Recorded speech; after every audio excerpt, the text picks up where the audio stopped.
A rainy day fund or a savings account is considered by financial consultants to be the most important part of your financial plan. You never know when someone may lose a job, get sick, or faced with some other extraordinary circumstance. But a recent survey shows half of Americans don't have enough in a savings account to cover the minimum recommended 3 months expenses. And another survey shows Hoosiers save less than 1/3 of the national average. For Jan and Kim Anderson, putting a lot of money into a savings account never seemed possible. Kim works with the Shelby County Highway Department and Jan as a gymnastics coach. They made enough money to pay their bills, put food on the table, and raise a family here in Shelbyville. They didn't have any extra cash, but they were doing okay. Then Kim got sick. He needed a liver transplant. And this wasn't something that I knew that was in my life plan. It just wasn't, it wasn't there. And I don't think it's in anybody's life plan to go through something like that. It just happens, and you just got to deal with it and do what you can and let them take care of you. By the time the surgery was over, the medical bills topped $1 million. Insurance covered most of it, and friends and family organized fundraisers to help cut down the cost. But the Andersons were still struggling. Some bills were sent to collectors, so they started paying them off in small increments, $20 one week, $50 the next. We still make payments. I have to take a blood test every 3 months, so about the time we get caught up, then it's time for another blood test. And the way my deductible is, it takes quite a while to get it paid. So about the time we get caught up, then it's time to start all over. So we just, they made me well to keep working and keep making payments, keep them going. Half of the population is in the same boat as the Andersons were before they had all the medical expenses. Most Americans struggle to save and have less than 3 months' expenses in a savings account. According to the most recent Bankrate survey, less than a quarter of Americans have enough in a savings account to cover 6 months' expenses, which is traditionally what financial consultants have recommended. The Bankrate survey doesn't break the savings rates down by state, but last month, BMO Harris released survey data that shows Indiana parents save well below the national average. The average savings for Indiana parents is just more than $3,000, compared to almost $10,000 at the national level. And 4 in 10 current parents in Indiana have no savings. It's discipline. Just like I wanted a Big Mac for lunch, but I had a protein shake. Was the protein shake very good?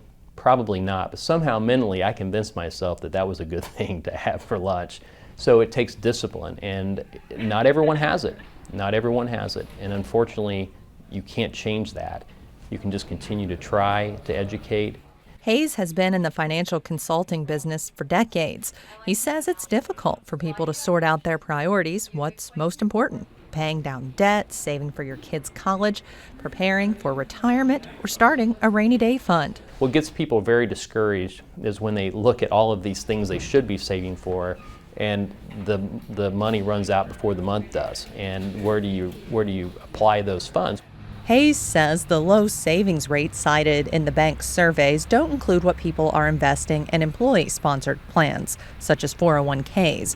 And he says a lot of people are doing that, but he says it can't come at the expense of an emergency savings account. The kids have grown up in a very credit-driven society, so you just put it on the credit card, right, and worry about it later. But the best time to save for that new set of tires is when you just put on the last set of tires on that car. Or when do you save for the next roof that might need to be put on your home? It's when you just replace the last roof. That's a mentality that the CODs had. We call them the children of the Depression, and that it did not relate over to the baby boomers. It certainly didn't relate over to the echo boomers, but we're starting to see the younger generation realize that their parents are contracting, they're being more conservative in how they behave financially. Ryan Stacy is a grant librarian at the Monroe County Library. One part of his job is developing finance education programs for 20 and 30-somethings. He says interest in saving is increasing, but there are barriers that stand in the way of many Hoosiers. One is just not having anything left to save after the bills are paid. In general, I would say maybe the political climate in Indiana is not conducive to helping the average struggling family as much as they could. Maybe programs, education programs that would help people do that, funding the basic social services that help people get to a place of kind of baseline stability before they can think about how they're going to manage their money, increasing employment opportunities. Indiana's unemployment rate has been improving gradually. It sits at 5.7%, and more unemployed Hoosiers are actively resuming the job hunt. In May, 2,000 people began looking for work. You have to have money to be able to manage your money. Reflecting on the last few years, the Andersons' advice to other people who might find themselves in a similar situation is simple. Try to put some money into a rainy day fund, but also don't forget to have a little fun along the way.